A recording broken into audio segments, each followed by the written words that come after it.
Ken, this is amazing time. Surf's up. The 26,000 foot wave is coming in. Get your boards, wax them up, get in the water. I live in the island of Maui, and when the big waves come in, the big boys go down and get in the water and position themselves in the wave. And Jose Arguelles, who has been one of the spokesperson for the Mayan calendar for a long time, since the harmonic convergence in 1987, says this is the time for spiritual athletes to position themselves in the wave. So here we go. This is the download that came through that is pretty amazing. All the indigenous elders from many, many, many traditions are telling us at this time that the prophecies are being fulfilled. The signs have arrived. The only prophecy that is yet to be fulfilled is the return of the star elders. And that's an amazing interface, because the star elders are going to come and help us to remember how to be, enlightened humans. So, Surf's Up, June 26th through July 26th this year, this day at a time, is the most important time in our life. June 26th starts a lunar eclipse, full moon. Then we have July 11th, another eclipse. Carl Kalaman, who's another person who has studied the Mayan calendar, says July 17th and 18th is a planetary ceremony called the Consciousness Convergence. You could Google that and find information about that. Consciousness Convergence, Carl Kalaman, Calleman. He's calling for unity consciousness, saying unity is not automatic. It takes an act of free will. We must choose that.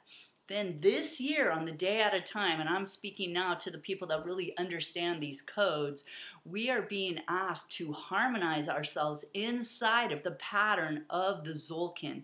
Now, the Tzolkin is harmonic. We don't understand harmony because we've never lived inside of a harmonic. We've never experienced our consciousness organized by the harmonic pattern. It's still being organized by a calendar that's crazy, crooked, illogical, irrational. It's creating a culture that's illogical and irrational, and we're seeing the demise of that. Much like the placenta at birth, it is no longer capable of sustaining life in this planetary field. So something new is coming in.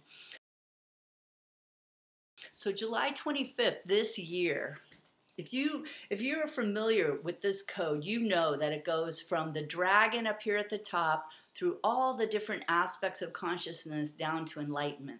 This code is designed to go from birth to enlightenment.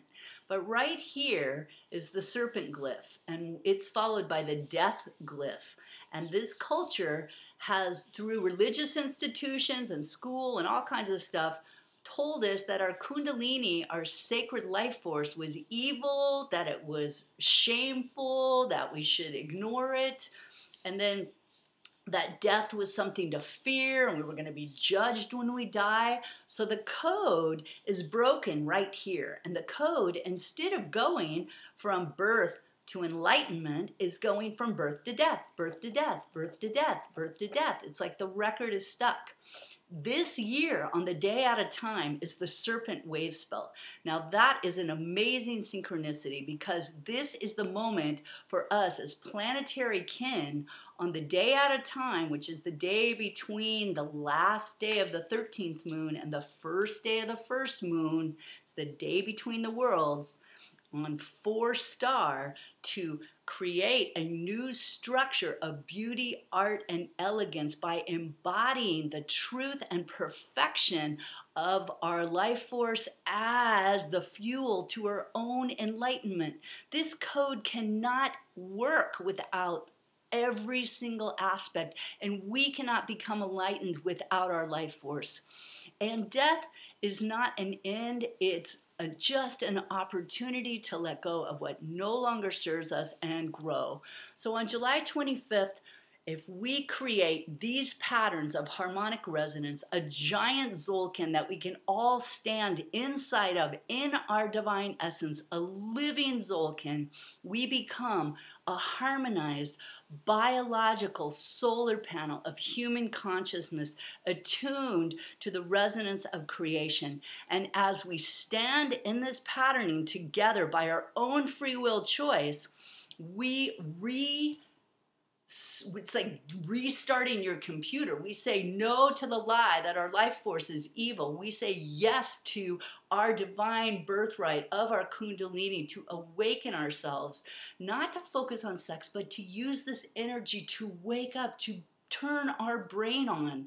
Dolphins are someone that I have hung out with a lot. By amazing, fortunate circumstance, dolphins use their whole brain. I asked the dolphins, how did they turn their whole brain on? And they told me that's because they breathe and undulate all the time. They use their kundalini and keep it circulating, keep it flowing. They don't have a belief that it's evil and bad.